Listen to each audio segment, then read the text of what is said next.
Hi, in this video, we'll take a look at Incoterms 2020, what they mean, their application, and the benefits of using them. So, make sure to watch the full video if you are new exporters. We've got a lot to cover in today's video, so let's get started. So, what are Incoterms and who made them? Incoterms are referred to as international commercial terms. Incoterms defines the risk and responsibility of a shipment between the buyer and the seller. Incoterms were developed by the International Chambers of Commerce. So why do we use Incoterms? Incoterms holds a universal meaning around the world. People use Incoterms to avoid misunderstandings in foreign trade contracts by clarifying the tasks, costs, and risks. How to use Incoterms? If parties want Incoterm 2020 rules to apply to their contract, the safest way is to clearly mention it in the contract. For example, CIF Hong Kong Incoterms 2020. ICC grouped the Incoterms 2020 into two categories. Number 1, rules for any modes of transport, and number 2, rules for sea and inland waterways transport. In the first group, we have 7 Incoterms. We have created an easy-to-understand chart that displays Incoterms 2020. The left side of the chart displays the different types of Incoterms beginning from top to bottom. The top side of the chart displays the different obligations and charges and displays which are covered by the seller and which are covered by the buyer. The blue points to the sellers and the yellow points to the buyer.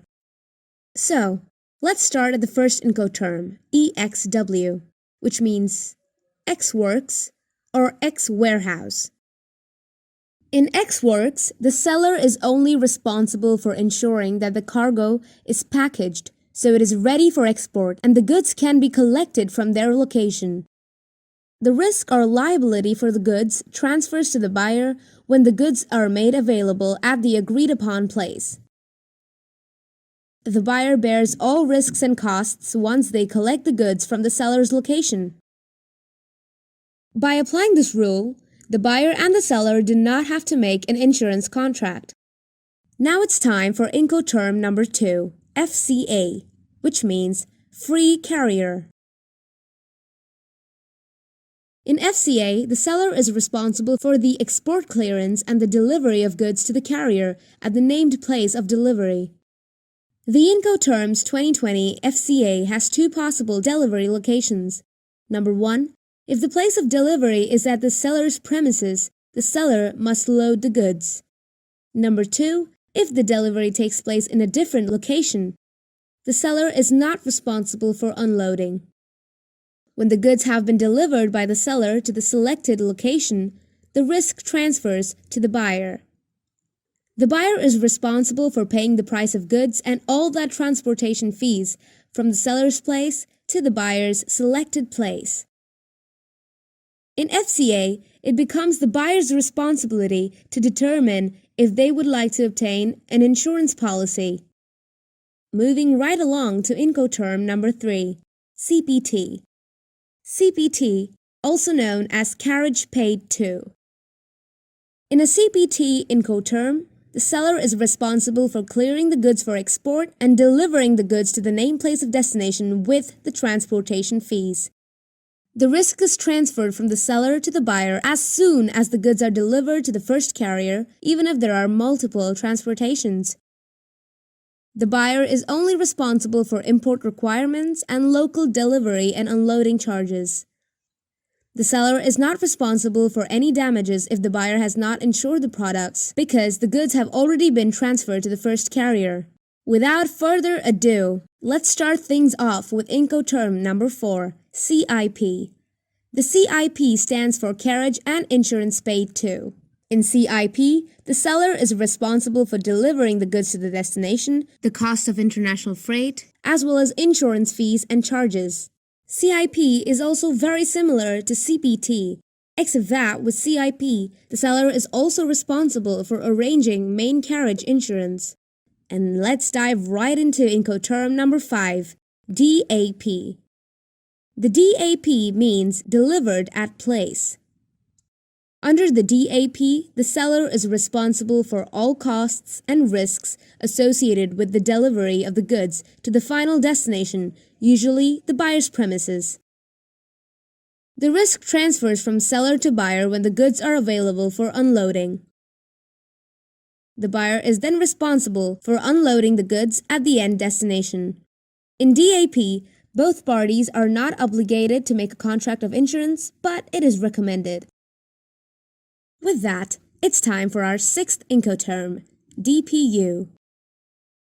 DPU stands for Delivered at Place Unloaded. In DPU, the seller is responsible for all costs and risks until the goods are delivered to named destination place, which is usually close to the buyer. DPU is the only Incoterms rule that requires the seller to unload goods at the place of destination. The risk transfers from seller to buyer at the place of unloading.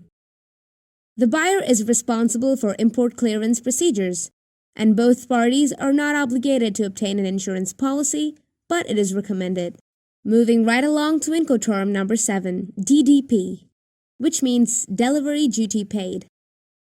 As per the shipping terms under DDP, the seller bears all costs and risks involved in delivering the goods to the selected place. It is also the only term where the seller is liable for import custom fees. The risk transfers from the seller to buyer at the place of unloading. The buyer is then responsible for unloading the goods at the end destination. There is no obligation to insure the goods. The seller is not obligated to insure the goods for pre-carriage or main carriage.